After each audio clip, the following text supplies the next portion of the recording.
नमस्कार, आप देख रहे हैं कुरुक्षेत्र और मैं हूं आपके साथ आलोक। दोस्तों, एक समय था जब इंसान को संदेशे पहुंचाने में महीनों लग जाते थे और उसे बड़ी ही कठिनाइयों का सामना करना पड़ता था।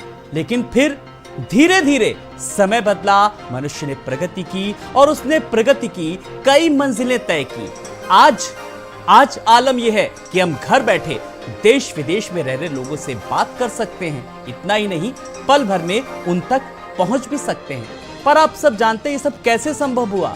ये सब हमारी तकनीक का ही कमाल है। जी हां, जब हम तकनीक की बात करते हैं तो आज देश के प्रधानमंत्री नरेंद्र मोदी ने 5G तकनीक का जिस तरीके से आज शुभारंभ किया, और अब 5G की बात करें तो 5G आने के बाद अब तमाम सारे सवाल लोगों के जहन में हैं कि कितना उपयोगी रहेगा, किन किन शहरों में ये सुविधा होगी और इससे क्या कुछ आने वाले समय में फायदा होगा, किस किस सेक्टर को फायदा मिलेगा। तो आज कुछ ऐसे ही सवालों के जवाब आज हम जानेंगे और समझेंगे। इसीलिए आज की डिबेट में हमने खास पैनल बुलाया है। आज की डिबेट का हमारा मकसद कोई पॉलिटिकल किटिर पिटर नहीं करना है कि आज किसके समय में कितनी स्पेक्ट्रम की नीलामी हुई, क्या हुआ, किसने इसकी नींव रखी। मकसद है कि कितने युवाओं को रोजगार मिलेगा, कितने स्किल्स डेवलपमेंट होंगे, self employment and entrepreneurship development की बात की जा रही है। बात इस पर करेंगे, लेकिन सबसे पहले सुनेंगे देश के प्रधानमंत्री नरेंद्र मोदी ने क्या कुछ कहा। तो ग्लोबल है लेकिन आवाज लोकल है। इतना ही नहीं, आगाज भी लोकल है। आजादी के अमृत महोत्सव के इस ऐतिहासिक कालखंड में 1 अक्टूबर 2022 ये तारीख इतिहास में दर्ज होने वाली है। नया भारत टेक्नोलॉजी का सिर्फ कंज्यूमर बनकर नहीं रहेगा, बल्कि भारत उस टेक्नोलॉजी के विकास में, उसके इम्प्लीमेंटेशन में बहुत बड़ी एक्टिव भूमिका निभाएगा। भविष्य की वायरलेस टेक्नोलॉजी को डिजाइन करने में, उससे जुड़ी मैन्युफैक्चरिंग में भारत की बड़ी भूमिका होगी। हमने भारत में मोबाइल फोन के उत्पादन को बढ़ाने के लिए इंसेंटिव दिए, प्राइवेट सेक्टर को प्रोत्साहित किया। आज इसी योजना का विस्तार आप PLI स्कीम में भी देख रहे हैं। इन प्रयासों का नतीजा बहुत पॉजिटिव रहा। आज भारत मोबाइल फोन उत्पादन करने में दुनिया में नंबर 2 पर है।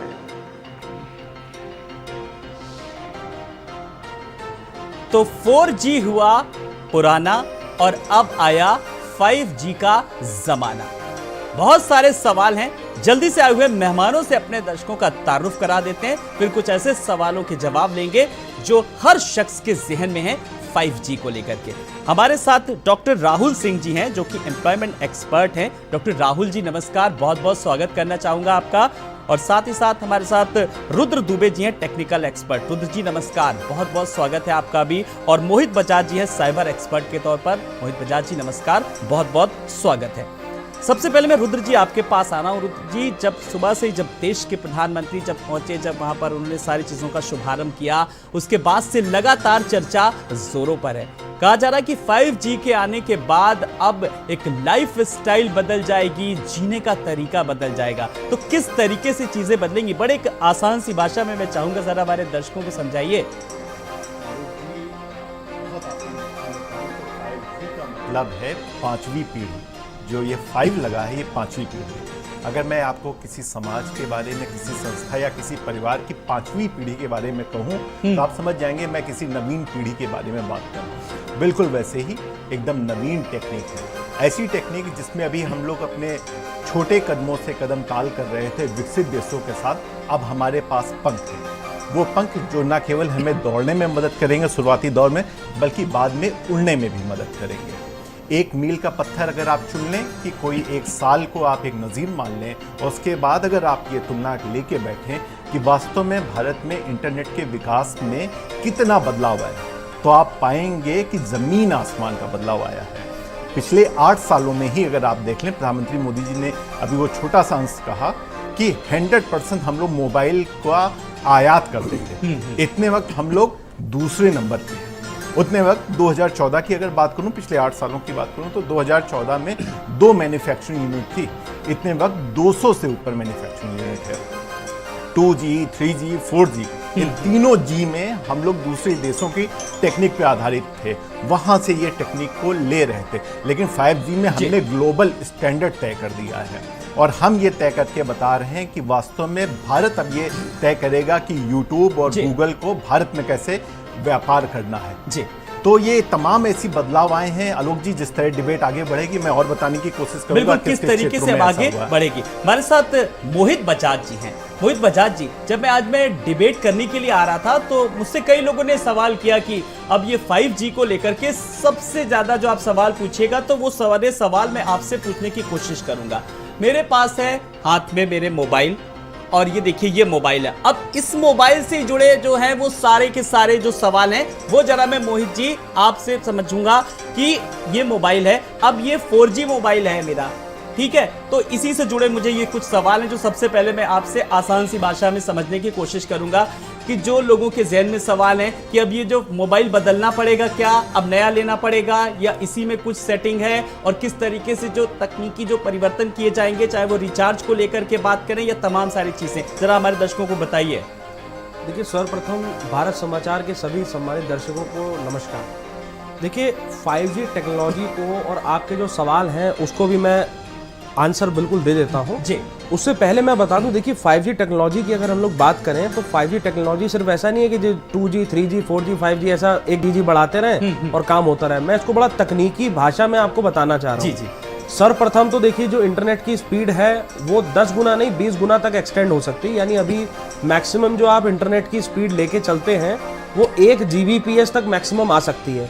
और 1 Gbps से क्या हुआ, अभी हम चैनल पर बैठे हैं, अब हम वर्चुअल फॉर्म में अलग अलग घरों पर बैठ के चीज़ों बैठकर हम एक लाइव डिबेट फॉर्मेशन कर सकते हैं। और आप सोचिए ये 20 गुना होने वाली है, यानी 20 Gbps तक मैक्सिमम स्पीड इसकी जा सकती है। तो आप सोचिए 5G में जो 20 गुना चला जाएगा तो जो हमारी वॉइस की क्वालिटी है, जो वीडियो की क्वालिटी है, वो कहाँ पहुँचेगी। अब जो नॉर्मल टाइप के सवाल अगर तकनीकी रूप से करें तो ये जो 5G टेक्नोलॉजी है OFDM को फॉलो करेगी। अब ये OFDM होता है जो ऑर्थोगोनल होता है, ठीक। तो अब ये उस मॉड्यूलेशन टेक्निक का इस्तेमाल करेगा और उस मॉड्यूलेशन टेक्निक के तहत जितनी भी चीजें हैं वो सब की सब जो हम कल्पनाएं करते थे ना, जो 2050 की हम एक वीडियोस देखते थे, गाड़ी अपने आप चल रही है, हवाई जहाज अपने आप उड़ रहे हैं, घर अपने आप में लाइटें ऑफ हो जा रही हैं, वॉशिंग मशीन अपने आप चल रहा है, सब कुछ काम ऑटोमेटेड हो रहा है। तो ये सारी जो कल्पनाएं की गई थी अब वास्तविकता इसकी सामने देखने को मिलेगी, कंफर्म मिलेगी। तो ये ऑटोमेटिक सिस्टम से बहुत कुछ बदलाव होगा। अब आपके सवाल पर मैं आ जाता हूँ। ये मोबाइल हमारे भी हाथ में है। हाँ। जो मोबाइल आपका अभी 4G सपोर्ट करता है। हाँ। अगर अब इसमें बात कर दे 5G की, तो 5G के सारे फीचर्स को ये बिल्कुल भी सपोर्ट नहीं करेगा। नो डाउट आपकी इंटरनेट स्पीड बहुत आसानी से बढ़ जाएगी। इससे पहले की जो टेक्निक होती थी वो अलग सिग्नल का प्रयोग करता था, यानी जो टेलीकॉम सिग्नल्स होते थे उनका वो प्रयोग करता था। अब जैसे मैंने बताया OFDM पर आ गया, तब ये मतलब मल्टीप्लेक्स फॉर्मेट में चला जाएगा और उस वजह से आपको मोबाइल जो 5G सपोर्ट करता हुआ है उसको भी लेना पड़ेगा। अभी एट प्रेजेंट आपकी स्पीड इंप्रूव हो जाएगी। जैसे आपने देखा कि जब ऐसा नहीं हुआ कि 4G आ गए तो 3G वाला सिम आपके मोबाइल में नहीं चल रहा था, सिग्नल आ रहे थे, चीजें चल रही थी, लेकिन इंटरनेट कनेक्टिविटी का जो इशू था वो एज इट इज बना हुआ था। आज भी लोगों के पास में BSNL टाइप के 3G कई लोग इस्तेमाल कर रहे हैं, तो 4G में अगर उन्होंने लगा दिया या पहले वाला कर दिया तो सपोर्ट करता है। बेसिक वाले में भी आज ये वाले फोन भी लगते हैं। तो ऐसा नहीं है कि आपका सपोर्ट नहीं करेगा, चलेगा नहीं, लेकिन हाँ अगर आपको वो सुख सुविधाएं चाहिए तब भाई आपको वो डिवाइस जरूर परचेज करना पड़ेगा। नहीं मोहित जी, एक सवाल का जवाब, वो सुख सुविधाएं एक आम अगर लेमैन के तौर पर अगर मैं बात करूं तो भाई छोटे से वीडियो हम लोगों को होता है क्या डाउनलोड करते हैं, व्हाट्सएप और फेसबुक, अगर इतना इस्तेमाल करना है 4G का मोबाइल है तो क्या सलाह देना चाहेंगे? तो आप इसी मोबाइल को लेकर चलिए। अगर आपको सिर्फ व्हाट्सएप और फेसबुक ही चलाना है तो कोई बात नहीं है, लेकिन जो आने वाला समय होगा वो बहुत ही तगड़ा से बदलाव उसमें होने वाले हैं। अब आप सोचिए, आज किसने सोचा था कि एक फड़ पर बेचने वाला, एक जमीन पर बैठा सब्जी वाला भी आज पेटीएम जानेगा कि क्या होता है, वो भी डिजिटल फॉर्म में आ जाएगा। तो पेमेंट्स मेथड में भी बदलाव आया। इसी तरीके से 5G में जो बदलाव आने वाले हैं वो बड़े शानदार बदलाव होंगे। चलिए, मैं सारे वो बदलाव भी आपको बताने के लिए बिल्कुल मैं वो ready बदलाव हूं। के बारे में बिल्कुल। भी जानूंगा आपसे। हमारे साथ डॉक्टर राहुल सिंह जी भी जुड़ गए हैं। राहुल जी नमस्कार, एक बार फिर से आपका बहुत बहुत स्वागत करना चाहूंगा। आपने हमारे एक्सपर्ट्स के व्यूज सुने और उनसे जानकारी ली। मेरा सवाल आपसे है, राहुल जी आप मुझे सुन पा रहे हैं? मैं बिल्कुल सुन पा रहा हूं आपको। जी राहुल जी, मेरा सवाल अब आपसे ये है कि जब हम 5G को लेकर के जब आज हम बात कर रहे हैं, चर्चा कर रहे हैं, तो एक बड़े पैमाने पर अगर हम बात करते हैं किन किन सेक्टर्स में, किन किन क्षेत्र में अब लोगों को फायदा मिलेगा, तो लगातार चाहे वो हेल्थ सेक्टर में हो, एजुकेशन के सेक्टर में हो, चाहे साइबर सेक्टर में हो, या फिर डिजिटलाइजेशन की बात करें, तो किस किस सेक्टर्स में लोगों को या युवाओं को रोजगार के अवसर मुहैया होंगे? आलोक जी, सबसे पहले मैं एक बात कहना चाहूँगा इस 5G लॉन्चिंग के मौके पे जी जी कि निश्चित रूप से ये एक हिस्टोरिकल टाइम है, हिस्टोरिकल मोमेंट है।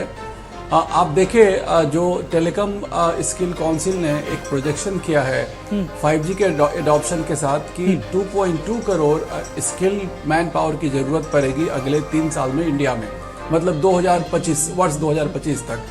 या तो स्किलिंग करना होगा या अप स्किलिंग करना होगा। तो आप समझ सकते हैं कि हमें ह्यूमन रिसोर्सेज की खासी ज़रूरत पड़ने जा रही है।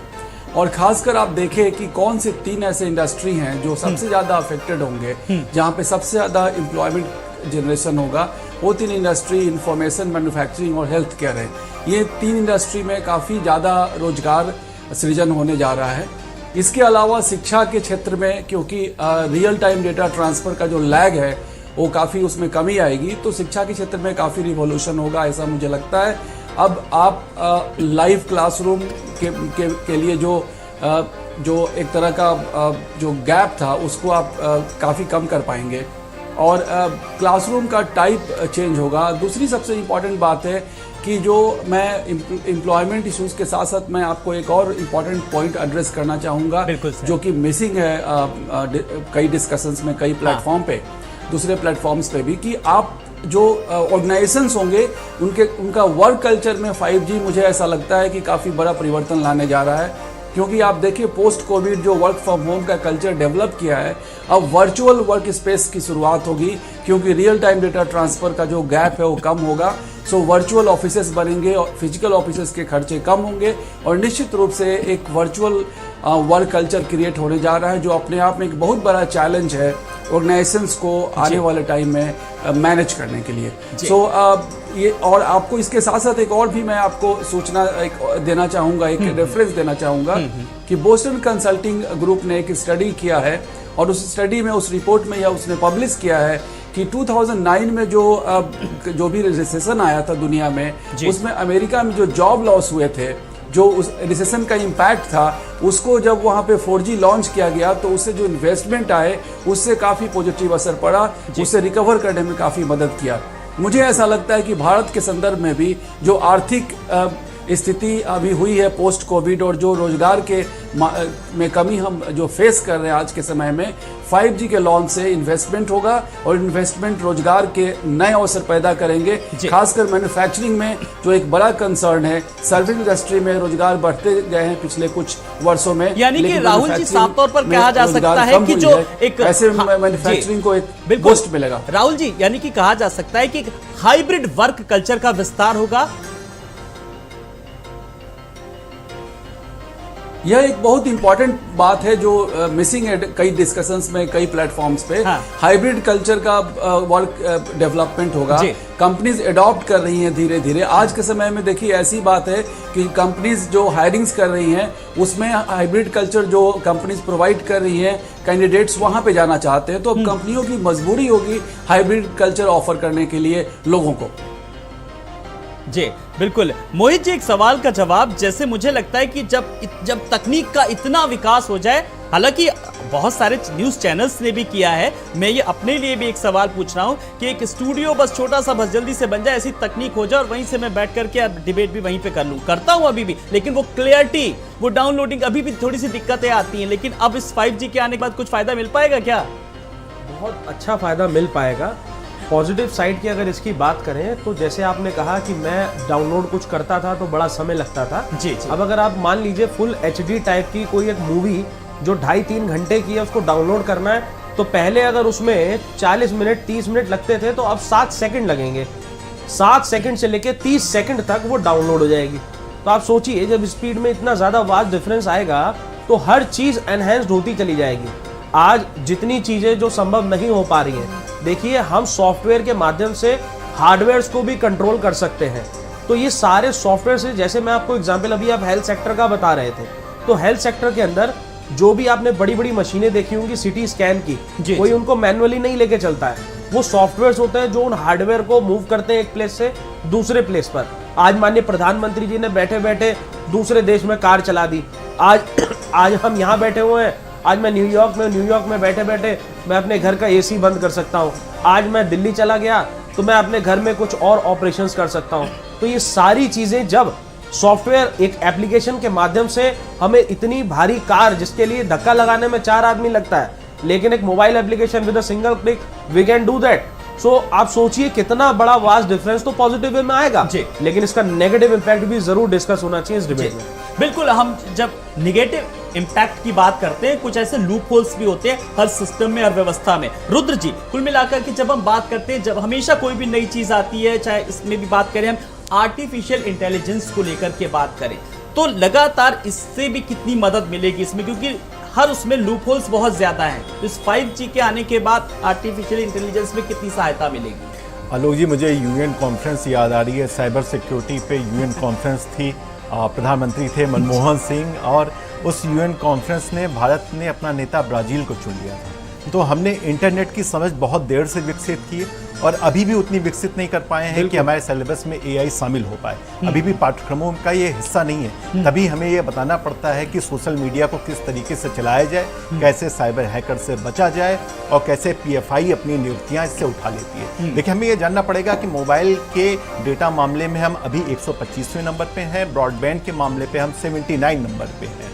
लेकिन आज जो गर्व का दिन प्रधानमंत्री मोदी जी ने हमें दिया है, उसके बाद इकोनॉमिस्ट मान रहे हैं कि 2023 से 2040 17 साल का उन्होंने पीरियड रखा है।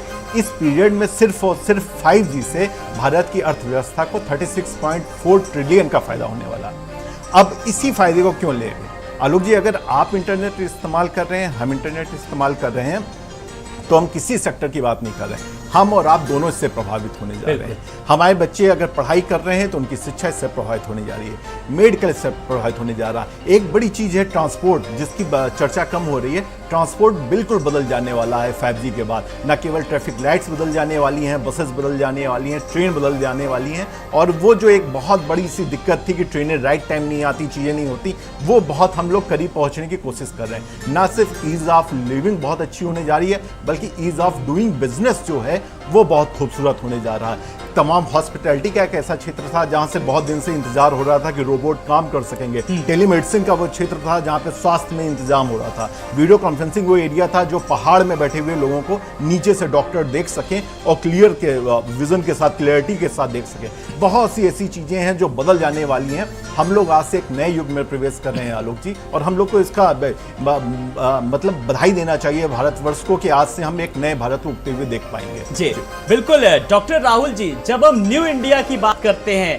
जब नई तकनीक की बात करते हैं, जब हम नए विकास को लेकर के बात करते हैं, तो न्यू इंडिया की जो बात करें तो नींव तो पहले ही रखी जा चुकी है, लेकिन जब देश के प्रधानमंत्री नरेंद्र मोदी लगातार उस तकनीक को विकसित करने के लिए काम कर रहे हैं और इस क्षेत्र में उन्हें सफलता भी मिल रही है, तो जाहिर सी बात है कि अब वो युवाओं को भी अगर बात करें, खास करके जो युवाओं को एक पहला लक्ष्य है, और जो युवाओं की बात करते हैं तो रोजगार की बात मैं फिर आपसे घूम फिर के कर रहा हूं, तो किस तरीके से किस किस सेक्टर के युवाओं को अब ज्यादा उम्मीदें बढ़ी हैं? डॉक्टर राहुल जी।